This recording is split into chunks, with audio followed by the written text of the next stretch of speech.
Hello everybody, and welcome. I'm finishing up that Marc Jansen picture that I've been working on. Now the first thing you see me that I did there was I took the background and it was a little too saturated, so I desaturated it a bit. All I did was copy the layer and put it on top and desaturate it and flatten it back down. Then you see I began work on those eyes. I think I mentioned in the last portion of the video that I wanted to rework the way the eyes were, and that's what you see me doing here. And I'm just going back and forth and tweaking the eyes, and I'll flip the canvas both ways, like I've mentioned several times in previous videos. Um, there I'm just getting rid of the glasses just so that I can see the eyes underneath. And I just pretty much just play with them until I'm happy. And it takes a little while because every time I flip them, I see something else I don't like.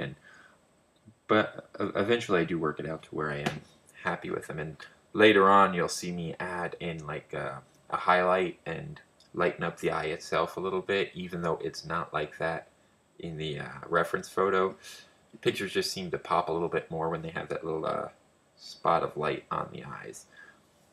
But that you'll see me do. That's like one of the last few things you see me do. There you see me making a selection of the eye, and I'm making a couple adjustments to it.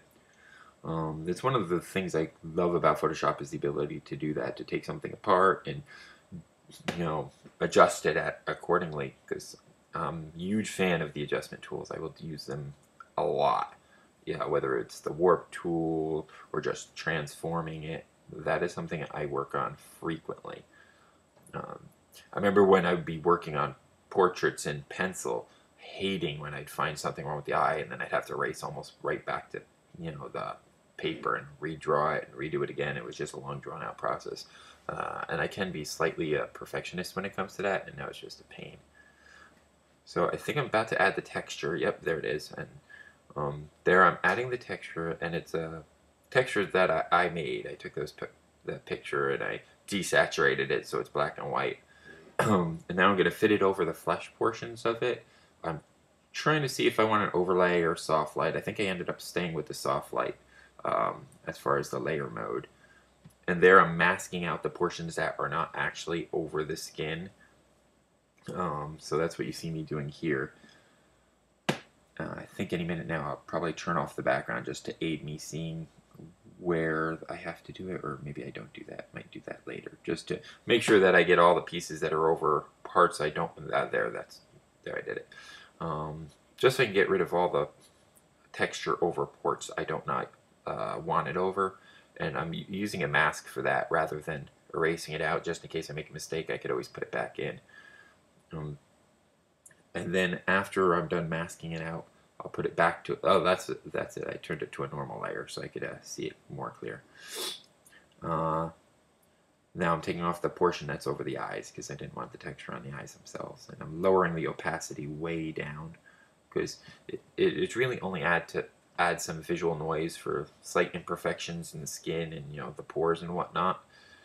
And I didn't want it being too smooth, so I added the texture in there. I believe the texture itself came from a piece of roofing. I think that's what I took the texture from, and I made it from that.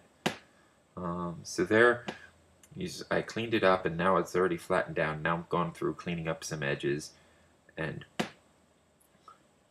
then I'll start eventually fixing up the glasses. And here I mask out I made a selection of where that is, and I'm just drawing on the edge just so I can get a clean edge. It's a trick I've been using more recently. I never used to do that at all, but I find it very helpful for getting clean edges. So I make a selection and I just color within that and see how it goes. And here you just detailing up the glasses. I'll start throwing in the slight reflections and just overall tweaking it until I'm happy with it. Glasses are always, especially on an angle, I find them challenging to work with, especially if there's no strong reflection off of them. If there's strong reflection off of them, it's a little easier for me because I don't have to show what's the eye behind it so much, and it just covers it all up. But when you have frames that are on an angle, I always find it a little challenging. But I think I did it fairly well here. Now I'm adjusting the shadows under the eyes, and pretty much just going through and tweaking things there. I wanted to soften up that ear a bit and knock it back a little bit. It was a little too sharp and crisp for my liking, um, which something in where it is in the picture doesn't need to be that detailed at all. You see me going through the lip and adding some highlights, and yeah, at this point I'm just going through finding stuff that needs to be detailed and detailing it. I think I'm about to add some more facial hair, going through the goatee, and I think I'll add some lighter hairs and darker hairs, and just to make it look more like the rough skin and facial hair. And that's just the same brush I've been using the whole time. It's a regular round brush with opacity set to pen pressure and size set to pen pressure, but with a minimum of 70%. I believe that's what I have it set for at that point. Later on, when I'm doing the hair, I'll lower the size all the way down to 0%, and I will set the I'll take the opacity off. But that's just for doing the fine hair. Or, well, actually, for the size, I'll change the pixel sizes anywhere from 1 to 2 to 4. Sometimes as much as 10. It really depends on if I'm doing big hair or little hair. But that's what I'm starting to do there. You saw me, I added a crease into the forehead. Just, I think I added little facial irregularities. And that was just done while zoomed in. There I'm playing with the eyes. I think I'm adding the eyelashes in. Yeah, that's what I'm doing there, the eyelashes. And then, and here the eyebrows I found slightly difficult because in the reference it's really hard to see them at all. So I just kind of made up where they were going to be. And I think, yeah, there I'm working on the hair. And what I did for that was I worked on a layer underneath the figure so I can get it coming from behind. And there I go through and put the hair back on the other side. I think in earlier video of this, in the earlier stage, you saw me erase that side because I used to have hair there, and then I took it out because it was in the way.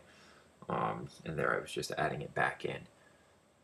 And here I'm just using a fine brush and just going through and drawing in hairs. I mean, that's pretty much it at this point. I do also the same. I think right there I might have taken the eraser tool and made it the same shape so I could erase out some of the pencil or the paint, so more of the background showing through. And there I'm making a layer adjustment. I just adjust the curves a little bit just to make it pop a little bit more. And there, what I was doing was I had decided to zoom in. I think I had already signed it at this point. I thought I was done. Then I had zoomed in, so I was going to pan the camera so you can see what it all looks like. And then as I did, I realized there was some more stuff I wanted to work on, like the hair was not dark enough and not fleshed out enough. So I ended up working some more on that. And then I think I'm about to discover, yeah, I don't know what happened there. For some reason, there was some irregularity by the eye, so I had to go back and fix it. So I do. And here you see me adding like I said earlier, I was going to add in the lights. And at first I had it backwards, and then when I saw where the main light source was, I realized I had to fix that. I think they look much more lively now. And that's about it. So here's the finished piece. Thank you for watching. Hope you enjoyed it. If you did, subscribe, click like, comment. You know the drill. Alrighty, and don't forget to, if you haven't watched the earlier portions of this, go hit the playlist. It's around here somewhere, and watch the whole thing, because I go through it from sketch to finish. Alright, thank you. Alright, bye.